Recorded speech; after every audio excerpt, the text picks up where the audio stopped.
The Cleveland Browns have yet again changed their uniforms. It was just 5 years ago that they unveiled the models above with Cleveland written above the numbers and all sorts of different color combinations. Now they are back to a more classic look. They know they're Cleveland. They know they're the Browns.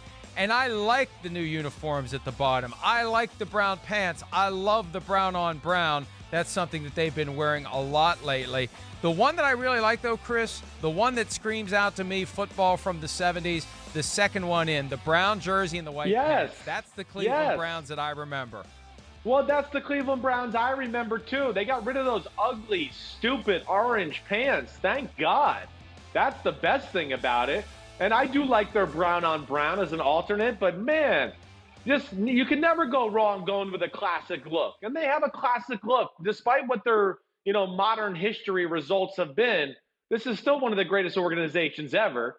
And Jim Brown wore those damn uniforms, and they look good. I like the old school stripe. They changed that on the jersey. But I'm with you, Mike. The biggest thing, when I was growing up in the 80s and Marty Schottenheimer and Ernest Biner and Bernie Kosar, when the Browns were home, they wore white pants and a brown jersey. When they were on the road, they wore white on white. And to me, that's just a classic look. So, I mean, way to go, Cleveland. I really love the unis. I really do.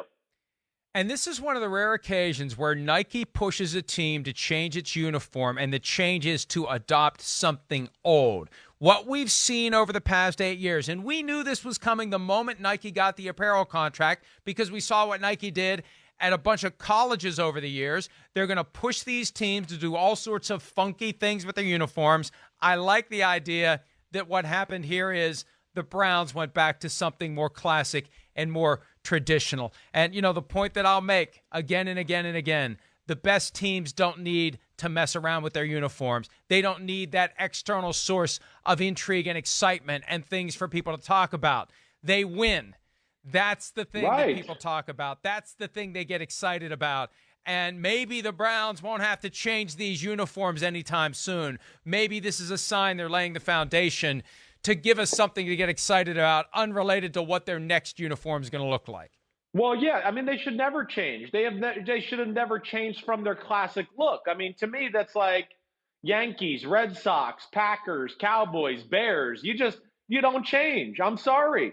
It's a classic look, and I know that, the Browns haven't won a Super Bowl and never been to one and all of that. But still, like I said, there's great tradition there. And, there is something. I mean, that helmet, when you see that color in that helmet, everybody in this country knows who that is. That's unique. The color scheme's unique. I like it. And I'm glad they went back to the old school look. It's definitely a better look. And even within that, I even like that brown pants with the white jersey look. It's probably my third favorite out of all the four uniforms we saw. But, I'm really a fan of all four looks. But the first two to the left, like you, are the real classics to me. And I want to see them in that uniform the majority of the time. I know not every team has the same tradition of the Browns just by way of longevity, but I'm a big fan of a classic look, and you stick with it. Cowboys, Packers, Raiders, etc. Right. And I'm glad you finally agree with me because, as you're doing your spiel for the classic looks, I'm thinking last week this guy's talking about, the Falcons' new uniforms look great. That's far from a classic look. I want the Okay, but the look. Falcons have no tradition, and they don't go back to the 50s and 40s and 60s. Like, to me, they're a new age team, so they have some wiggle room to be new aginess with their uniforms. But they have been to a Super Bowl, which the Browns haven't, so they can claim That's that their true. tradition is at least more successful than the Browns. Hi, I'm Mike Tirico, and thanks for watching. Make sure to hit subscribe for the latest news and highlights from NBC Sports.